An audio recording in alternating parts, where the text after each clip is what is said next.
नमस्कार दोस्तों, मैं doctor Suresh Parihar mind care hospital and research centre से आप सभी का स्वागत करता हूं।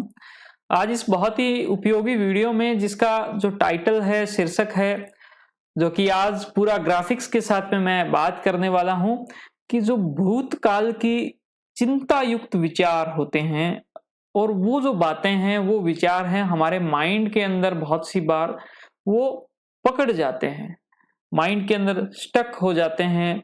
मन के अंदर बहुत सारे जो विचार हैं वो बार बार आते हैं, हमें परेशान करते हैं और हमें बहुत सारी परेशानी दे जाते हैं। तो ऐसे तमाम विचार जो कि हमें परेशान करते हैं और ये भूतकाल की बातें हैं और वो बातें हमारी जिंदगी के वर्तमान को खराब कर रही है। उनको हम कैसे, इस पूरी समस्या को हम समझें बहुत अच्छे से और समझने के बाद में ये जो समस्या है इसका समाधान कैसे करें, इसका जो पूरा आज एक ग्राफिक्स के साथ में मैंने आप सभी को ये वीडियो समर्पित किया है, इसको आप पूरा देखना।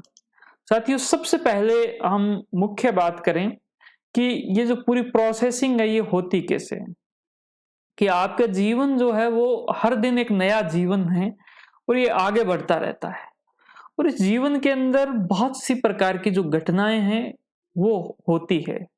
कोई अच्छी घटना होती है, कोई खराब घटना होती है, कोई बुरी घटना होती है और ये जीवन आगे बढ़ता रहता है। लेकिन हमारा जीवन जो है ये उन सब घटनाओं से बहुत कुछ सीखता है। उन सब घटनाओं से हमारा जो भविष्य है वो तैयार होता है।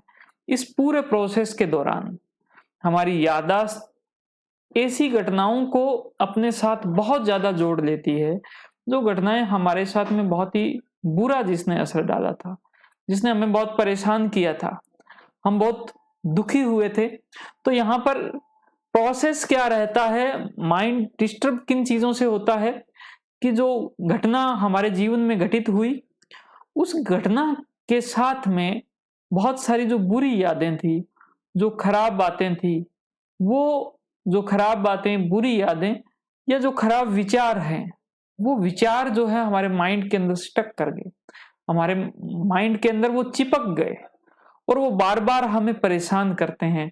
और उसकी वजह से होता क्या है कि हमारा जो वर्तमान है, हमारा आज जो है वो परेशानी में होने लग जाता है। साथियों, एक युवा की कहानी है कि उसके जो एक फैमिली मेंबर थे, उनको कोई बहुत ही एक सीरियस जो बीमारी है वो हो गई, जो कि एक प्रकार से नियोप्लाज्म जिसको बोलते हैं, जिसको हम बोलते हैं कि इसको कोई एक यानी कि ट्यूमर हो गई, उसको इस प्रकार की दिक्कत हो गई, कैंसर की। उसके बाद उन्होंने उस समस्या का इलाज करवाने की बहुत सारी कोशिश की। वो गुजरात में गए, अहमदाबाद गए, वहां से उन्होंने ट्रीटमेंट लिया, लेकिन वो कामयाब नहीं हो पाए और वो इंसान दुनिया छोड़कर चला गया। फिर बाद में उनको किसी ने बताया कि आप अगर कहीं और कहीं पर जाते, ठीक है ना, टाटा का जो हॉस्पिटल है, टाटा मेमोरियल हॉस्पिटल है मुंबई में, वहां पर अगर जाते तो आपको बहुत फायदा हो सकता था। धीरे धीरे उसने रिसर्च किया, उसको पता चला कि ये मेरे से बहुत बड़ी गलती होगी, बहुत बड़ी भूल हो गई। और वो बातें जो है, वो जो पास्ट की जो चीजें हैं, उस इंसान से संबंधित चीजें, उनकी बीमारी से संबंधित चीजें, उनकी जो दुख तकलीफ है, वो बहुत सारी चीजें उनके माइंड को डिस्टर्ब करने लगी और वर्तमान जो है वो उनका खराब हो गया। साथियों, इसी प्रकार से एक और एग्जाम्पल है जिसके अंदर एक जो पिता होता है, उसकी बहुत ही बड़ी परेशानी थी, क्योंकि उसका जो बेटा है और जो बहू है, उनके आपस के अंदर उनकी खींचतान होती रहती थी, उनकी लड़ाई झगड़े होते रहते थे, बहुत ज्यादा इश्यूज बढ़ गए और आखिर क्या हुआ कि उस बेटे ने सुसाइड कर लिया। पिता के मन के अंदर ये बात बहुत ही बुरी तरीके से बैठ गई कि मैंने उस वक्त एक्शन क्यों नहीं लिया, मैंने उस वक्त उनके बीच इंटरफेयर क्यों नहीं किया, मैं उस वक्त अगर ये हो जाता तो ये आज घटना मुझे देखने को नहीं मिल जाती। उसके मन के अंदर बहुत सारी जो चीजें थी वो आने लग गई और वो परेशानी के अंदर होने लग गया। साथियों, इन सब चीजों की एक जो समझ है वो बहुत ज्यादा जरूरी है। हमें जब तक इनको हम बहुत अच्छे से समझेंगे नहीं, तब तक हम इसके कारण को नहीं जान पाएंगे। इसके इन सब घटनाओं की समझ हमें आज के अंदर मुक्त करेगी। जो घटना हो गई, बीत गई, उसकी बहुत अच्छी समझ होगी। मैं यहां पर आपको दो प्रकार की जो समझ है आपके बीच में रख रहा हूं। सबसे पहली जो समझ है वो ये समझ है जो कहती है कि हमें किसी भी घटना को 360 डिग्री जो है वहां से उसको समझना चाहिए। 360 डिग्री का मतलब क्या होता है? उस घटना के आगे, पीछे, साइड में, ऊपर, नीचे, हर तरीके से उस घटना को पूर्णतया बहुत अच्छे से उसको देख के उसको समझना चाहिए। दूसरी नंबर जो बात ये कहती है कि वो जो स्थिति थी उस वक्त क्या परिस्थिति बनी थी, उस वक्त कैसी सिचुएशन थी, हम उस सिचुएशन को उस वक्त के हिसाब से, उस वक्त किसने क्या बोला, किसकी तरफ से किस प्रकार से थी, वो जो स्थिति थी उसके हिसाब से उसकी समझ होनी चाहिए। और तीसरी उसी का एक एग्जाम्पल के तौर पर एक समझाइश है कि आपकी जो एक्सप्लेनेशन है अपने मन को जो समझाने की जो प्रक्रिया है वो सिचुएशनल होनी चाहिए। क्योंकि आज आप भविष्य की कोई समस्या है उसको आज सोल्व नहीं कर सकते। इसी प्रकार से जो भूतकाल में जो कुछ हो गया वो आज तो हो सकता है आपके पास में उसका विचार है, उसके आइडियाज है, लेकिन भूतकाल के अंदर नहीं थे क्योंकि उस वक्त परिस्थितियां नहीं थी, उस वक्त सिचुएशन ऐसी नहीं थी। तो सिचुएशनल जो एक्सप्लेनेशन है, और एक्सप्लेनेशन क्या है, वो आपके माइंड का सोचना है, आपके माइंड की प्रोसेसिंग है। क्योंकि कोई भी घटना जब माइंड के अंदर आती है, भले वो बाहर से आए या माइंड के अंदर जो आपकी याददाश्त है वहां से निकल के वो घटना आए, जो भूतकाल की हो सकती है, भविष्य की हो सकती है, वो आपके माइंड को चलाती है, उसको प्रोसेसिंग में लेकर आती है। और वो जो प्रोसेसर है आपके माइंड, जब वो चलता है, प्रोसेसिंग करता है, तो वो किस प्रकार से वो चलेगा, वो एक्सप्लेनेशन होती है। इसी बात को हम एक्सप्लेनेशन कहते हैं कि आप अपने आप को तो पहले समझाओ। आपने अभी तक अपने आप को थोड़ा सा अलग तरीके से समझाया है, इस वजह से ये स्थिति पैदा हुई।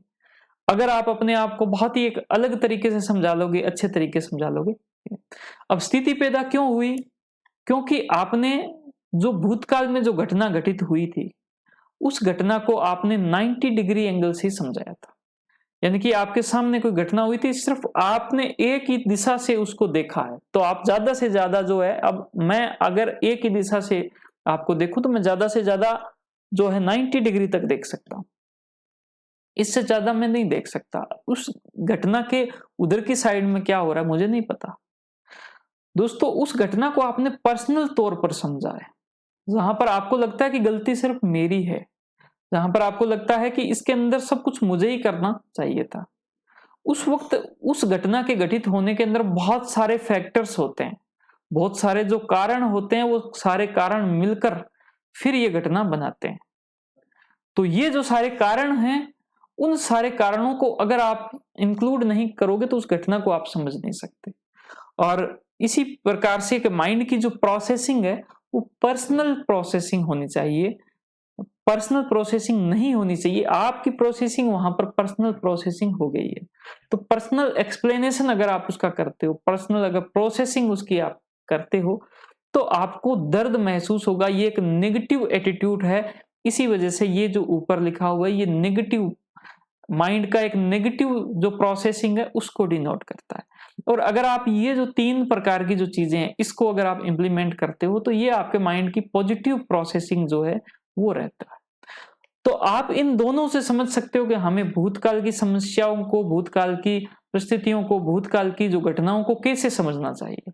हमें उसको सिचुएशनल तरीके से समझना चाहिए। और अगर हम ऐसा करते हैं तो हम हमारे जीवन में उन भूतकाल की घटनाओं से प्रभावित नहीं होंगे, वो हमारे आज को प्रभावित नहीं करेगी। हमारे माइंड के अंदर बहुत सारे जो चिंता युक्त विचार है वो नहीं चलेंगे, और हम खुश रहेंगे, हम स्वस्थ रहेंगे, हम तरोताजा रहेंगे और आज के ऊपर ज्यादा फोकस कर पाएंगे। अगर हमने आज को अच्छा किया तो हमारा भविष्य जो है वो भी अच्छा होगा। तो मैं उम्मीद करता हूं कि आप इस तरीके से बहुत ही अच्छे से अपने जो माइंड है उसको, वो जो कि कंफ्यूजन में हो गया कि मैं क्या करूं, उस वक्त ये करता कि ये करता, और आज मैं क्या करूं, आज मैं कुछ कर नहीं सकता क्योंकि जो चला गया है वो हो गया। तो इस कंफ्यूज्ड माइंड को आप स्टेबल माइंड के अंदर परिवर्तित कर सकते हो। साथियों, आपने ये पूरी वीडियो देखी। अगर आपको ये वीडियो अच्छा लगा है, हमारा जो कंटेंट पसंद आया, तो आप इसको लाइक करें। आप अपनी बातों को मुझे कमेंट कर सकते हैं और इस वीडियो को ज़्यादा से ज़्यादा शेयर कर सकते हैं।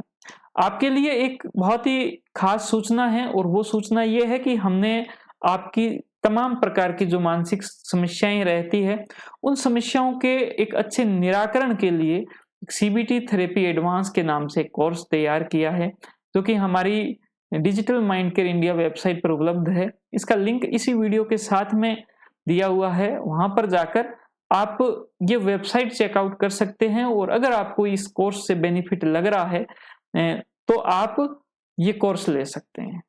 आप हमसे जुड़े, बहुत बहुत धन्यवाद। Thank you. जय हिंद, जय भारत।